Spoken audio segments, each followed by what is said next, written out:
everybody, and welcome to the Malibu Pacific Church podcast here at Malibu Pacific Church. Hey, if you haven't listened to this past week's Sunday sermon yet, I say press pause right now and go listen to that so that this podcast makes a little more sense.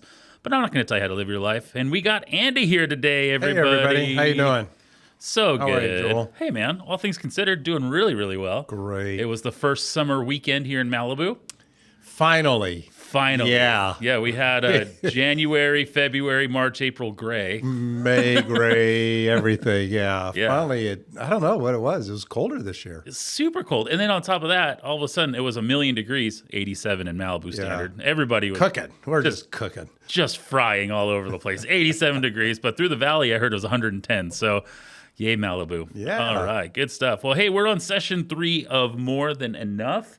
And how are you liking the series so far? Because you only got like one more of these. I know. It's going quick. Maybe we'll spend 2-3 more weeks on it. I don't know. We're talking about money and having more than enough. And I think it's going good. Yeah. I think people are really listening. I don't know. You tell me. Yeah.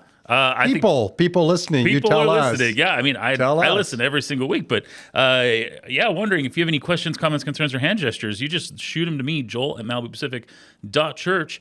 But I think just the way that you opened up the sermon, talking about going to the promised land, as I call it, Costco, everybody. Bring everybody up to speed in case you didn't hear the sermon or in case you weren't there. Yeah. Yeah, we're talking about discontentment, and boy, they hit you really hard as soon as you walk into Costco. Absolutely. Boom. Discontent.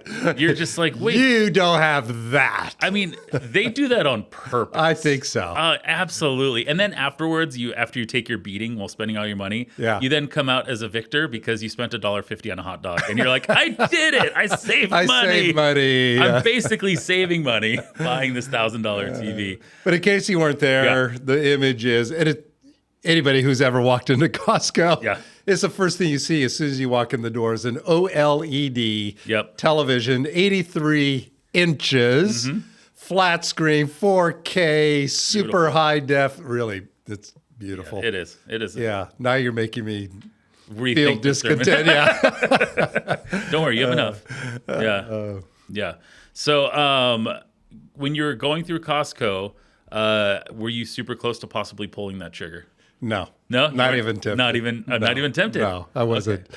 All right. Well, because I am content. Yeah. I love looking at it, but no, just because it's like we just don't need that right now. No, we're thinking about other things. We're investing in other things. Actually, I have the same car I've had for 16 years. I think it's got 240,000 miles on it, and it is tempting. I am starting to kind of look around a little bit in case something. If the car stops working, I am going to just leave it on the side of the road. So if you see a car on the side of the road, there's a good chance it's mine. There you go. Because I don't want to spend any more money in it. Yeah.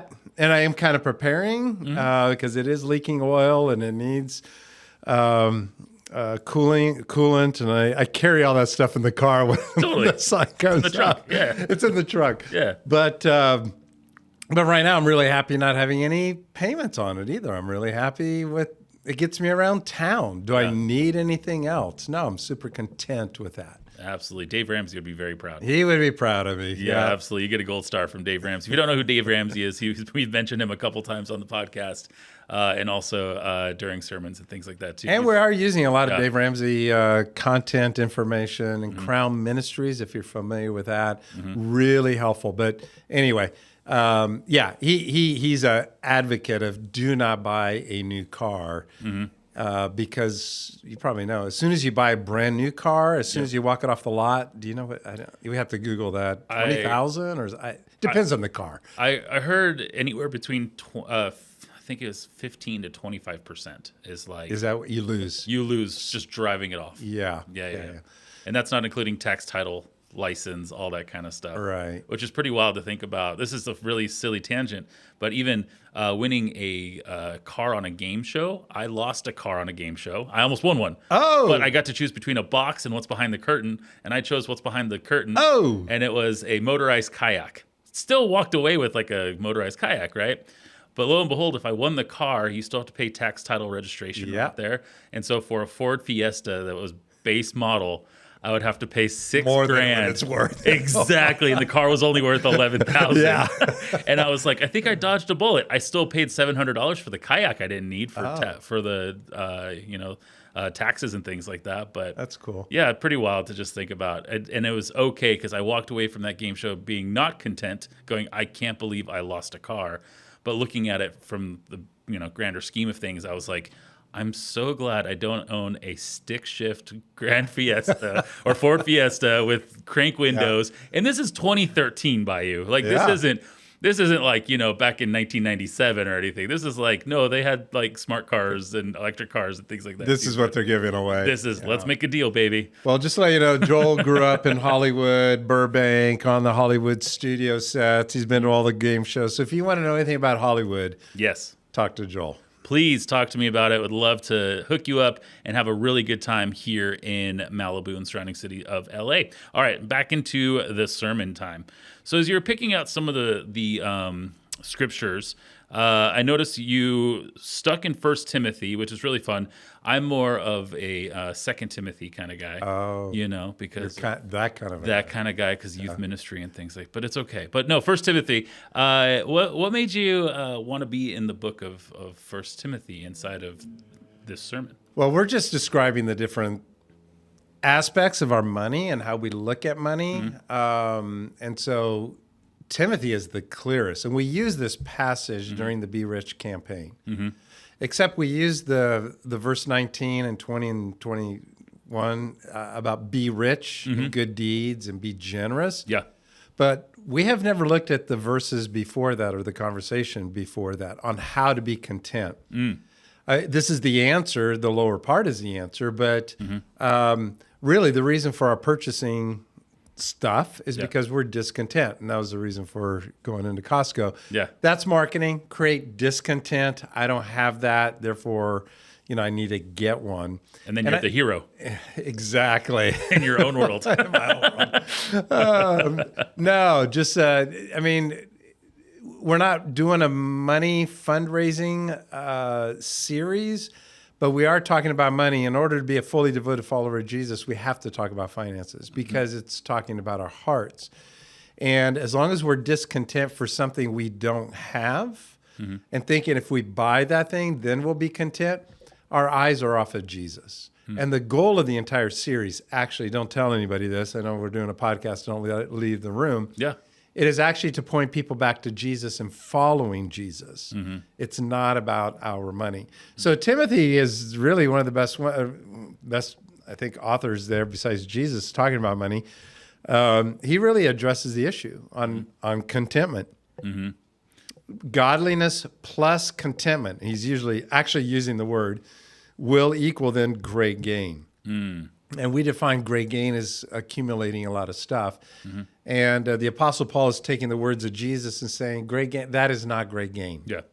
So I should have maybe gone in this direction a little bit, but what is the goal that you have? If it's what kind of great gain? Maybe I should have changed the whole sermon, but what is your great gain? We define great gain as I have a huge 401k, and retirement, and I have a big house, car, and everything. Boats, jet skis, everything. I have all the toys. That is great gain. That is great gain. And then the Apostle Paul is going, no, that's not. You're still, dissatisfaction is an appetite that we talked about. And as you keep feeding that appetite, the hungrier you get to keep buying. So the more. Yeah, that's the feeding the appetite actually doesn't stop the appetite. So, that is what causes us to get in debt. That's what causes us to get another credit card. That is what causes people, and also the passage says it is a trap, that kind of thinking.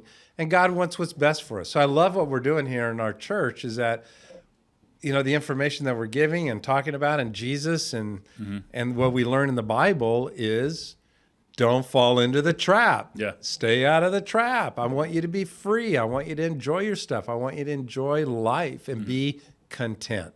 Absolutely. There's one part in that sermon too, that in between the services, I was like, I'm going to go tell Andy, we got to add one more slide. It was, I don't know if you'll get what this. What is that? It's Admiral Akbar. He was Star Wars character. he yells out, "It's a trap!" And it's like this famous line from Star Wars, because when they show up to blow up the Death Star, he's like, "No, it's a trap! It's a trap! Don't do it!" We should have showed that. So when you kept saying it's a trap, it was really funny. Our youth pastor, Stuart, in the first service, he looked back at me and he just gave in mouth the words, "It's a trap! It's a trap! It's a trap!" Well, man. it really is. Yes. Yeah. And how many people do we know whose completely broken lives? The number one reason why people get a divorce is because of the finances, the debt that you're carrying. It's a trap. Yeah. Well, the lie was, if you buy it, if you get it, if you leverage it, if you finance it. Yeah, I know the interest is 29% on it, but if you get it, you're going to be happy. And after a month, you're like, why did I do that? It's a trap. It's a trap. So that's what the Apostle Paul is trying to say to people. It's a trap. It's a trap. And that's been a huge portion of this sermon series too, with Amy preaching and yourself of you're not going to have your freedom. You're really going to be enslaved to your debtor. That's right. And I feel like that more so than ever is happening inside of our economy, inside of this world, where people are feeling more and more trapped of like, oh, I used to be $10,000 in debt. Now I'm $100,000 in debt. Now I'm yada. It gets more and more and more and more and more. And I really think that a series like this helps somebody to just take a breath and to be like, hey, you know what? I think I have more than enough. That's good. You know? Yeah. And I feel like there's been a lot of freedom inside of that with the congregation, Malibu Pacific Church as a large, because there's a lot of generosity that happens here too, with time, talents, and treasures.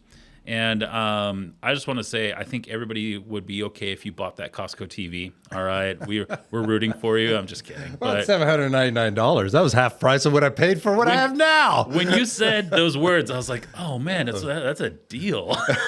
And I hated the end because you were like, it's a deal, and I'm like, oh man, it is a deal. But we're not getting that TV. By the way. I We are so had content. somebody come up after church says, I couldn't concentrate on the sermon. I was like, oh no, sorry, I didn't communicate it very well. No, I kept thinking I need to go down there and get that thing. So I don't think it was a good illustration because everybody was stuck on the Costco TV, $799, 83 inches, 4K. We all got on the bus, but we got off at Costco. It was supposed to be an illustration, idea, but anyway. It was great. But Yeah. I think the way that landing the plane of the awareness drives our spending, and the way that you framed, hey, that $800 could be going to these amazing things that are happening around the world. And there wasn't any guilt to it. There wasn't shame, and I was really appreciative of that. It was more of a cheer to be like, hey, you can spend your money more wisely. There it is. That's what it is. And it's not like a shame on you for taking that vacation, or shame on you for, like, I don't know, there's a kid that's hungry, which granted, all that stuff hits our hearts all the time. But there was that freedom of saying, when you have more than enough, that you're able to be that much more generous. Yeah. And I think there's a contentment with that. Completely. And I would say a majority of us here at Malibu Pacific Church have more than enough, and that's something that's very humbling, and it brings in the humility and also just the gratefulness and thankfulness. And so it's just, again, the awareness that drives our spending and where those funds are going to be directed to, I think just adds, and you say it too, it's a multiplication of generosity from people too. Yeah. That once they have skin in the game, and once they have, and they see that they're giving to an organization like here, and I'll just say 10 baptisms, last week. It was awesome. You know, like that is a huge win. And it's because of the generosity of everybody here that you didn't invest in just lights to be turned on, people to be here, or donuts. It's 10 lives eternally are changed. Yeah, when we die, we're not going to go to heaven. Jesus say, what did you do with Malibu Pacific Church? How's the building? Yeah. That's not going to be one of the questions. Did you guys maintain the building? Did you make sure everything's okay? It's in pristine condition. You make sure, Or did you use it to create environments where lives were being changed? It's a tool to be used. Absolutely. Yeah. Not, you broke the door twice. What? You should cancel a youth group. Yeah. It's meant to be used. Absolutely. Yeah. So anyway, it's it's refocusing. It's not like, oh, don't spend anything, but refocusing our spending on the things that are the most important. And when we focus our spending on the things that bring discontent to God, it also brings discontent with us. It actually changes our spending and it changes our hearts. Because when we're putting our money in that direction, our hearts are gravitated to the things that we spend on. Our hearts become broken for the things that break the heart of God. And actually, God wants to provide more money. That's this coming week. God wants to give us more. Abraham, to be a blessing to others. But the moment, it's like a pipe. Sometimes I've used the example of a pipe, and as long as the water is flowing through the pipe, God keeps providing more and more. Because he's like, if I keep blessing this person, I know that they're being used by me to bless somebody else. But the moment you plug a pipe up and the flow stops, God's like, oh, yeah, I'm going to not bless that person so much. But the generous people are inviting God into their lives. And so we experience the presence of God. We're experiencing the joy of life, and we're content with this life. And we've made God number one because we're spending in the areas that God cares about. That's awesome. That's so great. We have our session number 4 coming right around the corner here for More Than Enough. As we are wrapping up, can you give us just a little spoiler? Don't miss it. There it is. There's the spoiler. Really, that is a spoiler, I know. But we are literally, quote, going to turn your spending upside down. There you go. Literally. All right. So don't miss it. Don't miss it. It's going to be super great. And we are here at Malibu Pacific Church every Sunday on site and online, 9:30 and 11 o'clock. 9:30 and 11 o'clock. Please bring a friend and also share this podcast with somebody who hasn't heard it yet. And then on top of that, please share the sermon with somebody who needs to hear it. One text message and a share really can change a life or get the ball rolling. Because as we say, the sermon starts actually online. Oh, there you go. Then in the parking lot. We do say that. Yeah. So how we're living our lives is we are preaching a sermon. Absolutely. Yeah. So, but we do appreciate the parking team. Yay, parking team. Thank you, everybody out there. Yes. But the sermon does start in the parking lot. In our case, sermon does start digitally. Yep. So with that said, thank you again for subscribing to the Malibu Pacific Church podcast. And if you have any questions, comments, concerns, or hand gestures for Andy or anybody who's preaching, please send them to me, Joel, at MalibuPacific.church, JOEL at MalibuPacific.church. And we'll see you guys next week for a new episode here at Malibu Pacific Church podcast. Thanks for tuning in. Take care.